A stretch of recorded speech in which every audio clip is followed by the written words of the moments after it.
Assalamualaikum warahmatullahi wabarakatuh. Selamat siang, rekan-rekan semua.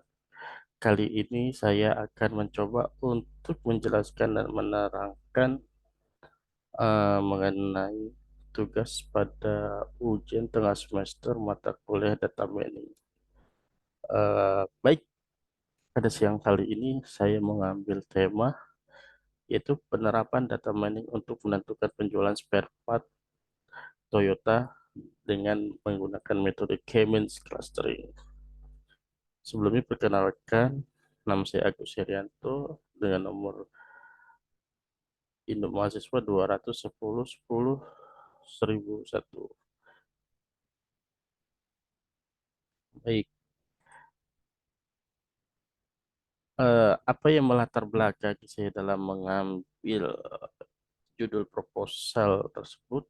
Karena hal itu dilatar belakangi di era sekarang ini kebutuhan perjalanan masyarakat semakin meningkat, sehingga setiap orang memiliki mobil sendiri atau kendaraan untuk melakukan aktivitas sehari-hari.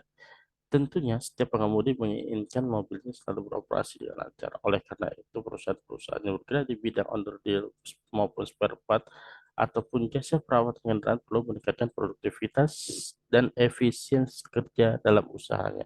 Persaingannya yang semakin ketat dalam dunia bisnis, khususnya di industri penjualan dan jasa suku cadang mobil, memaksa pengembangan untuk mencari model yang dapat meningkatkan penjualan dan pemasaran barang perusahaan di masa yang akan datang.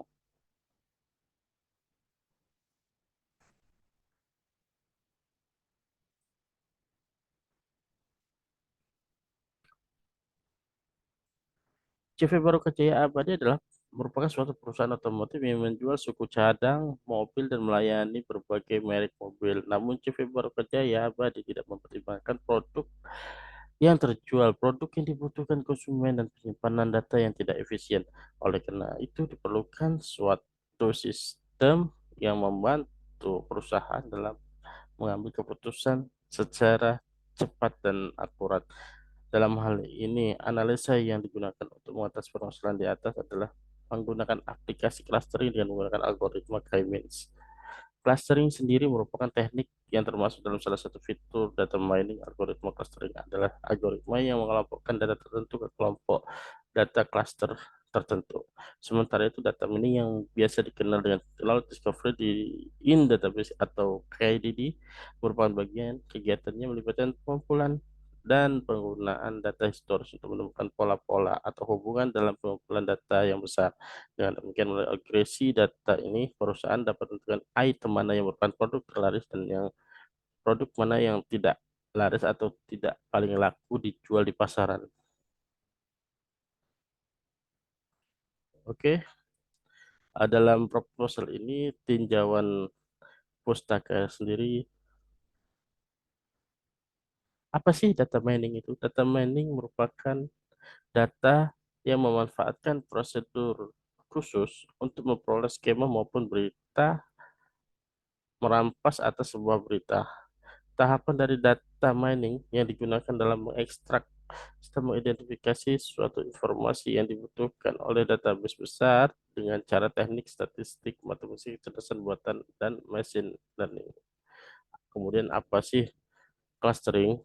Clustering adalah pengelompokan data atau teknik operasi data mining. Tunggal algoritma clustering adalah algoritma untuk mengelompokkan beberapa data ke dalam kelompok data tertentu. Kemudian K-means.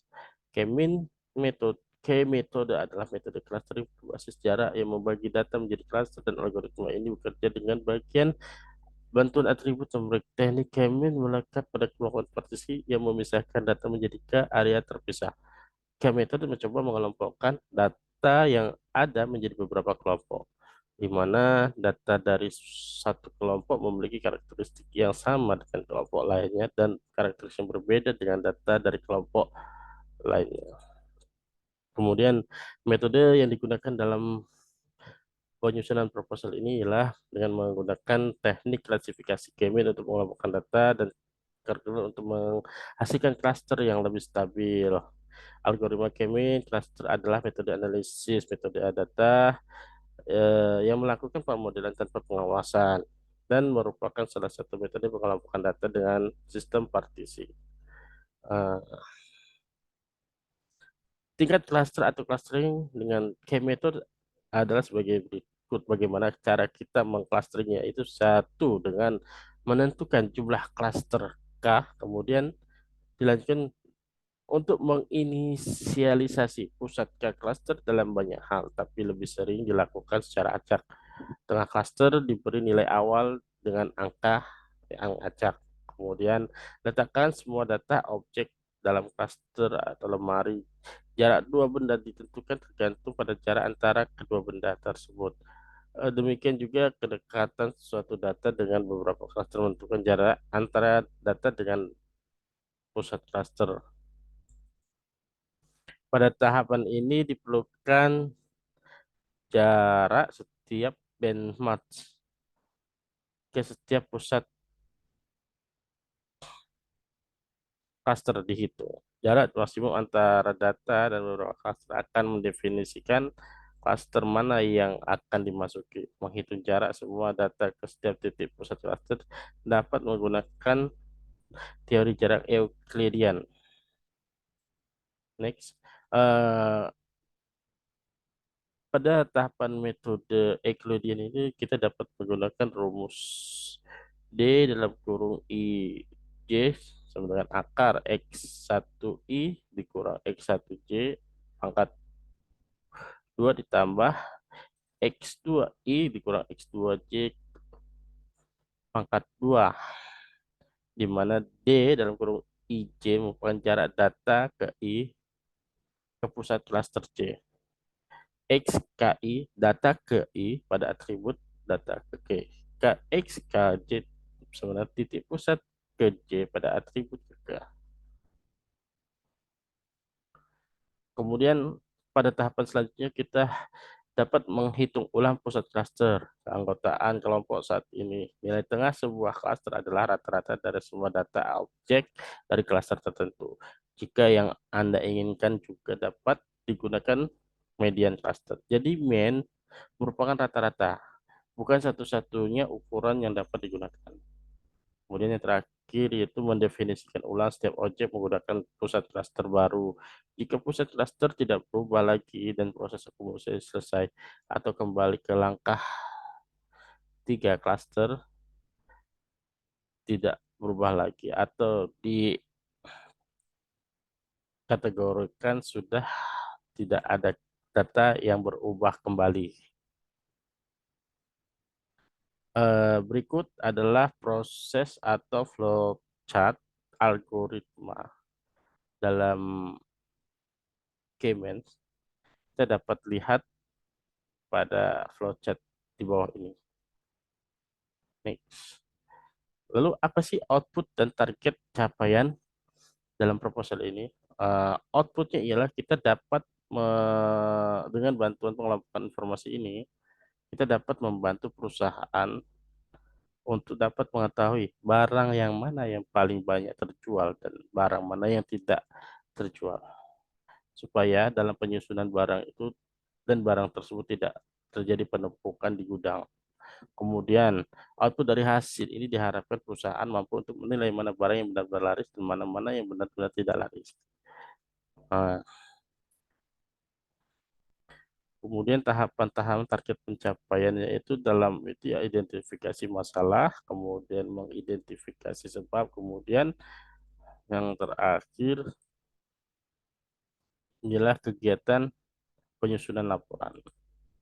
Berikut jadwal dalam penyusunan proposal dan laporan proposal penelitian ini. Jadwal studi untuk proposal penelitian ini adalah 6 bulan dari September 2002 hingga Februari 2023 menurut kalender akademik Universitas Cyber Asia. Jadwal studi dapat dilihat pada tabel berikut, di mana pada tahapan itu tahap pertama itu ialah tahapan persiapan, yaitu studi observasi, pengurusan izin, perizinan, dan lain sebagainya.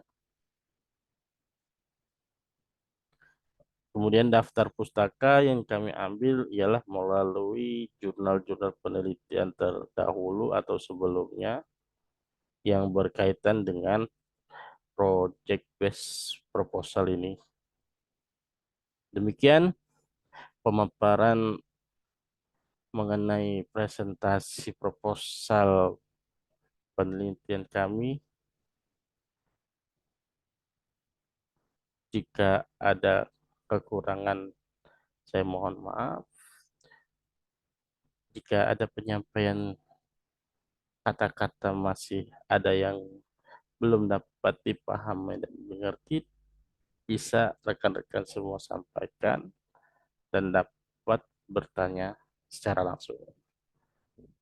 Demikian saya akhiri. Assalamualaikum warahmatullahi wabarakatuh.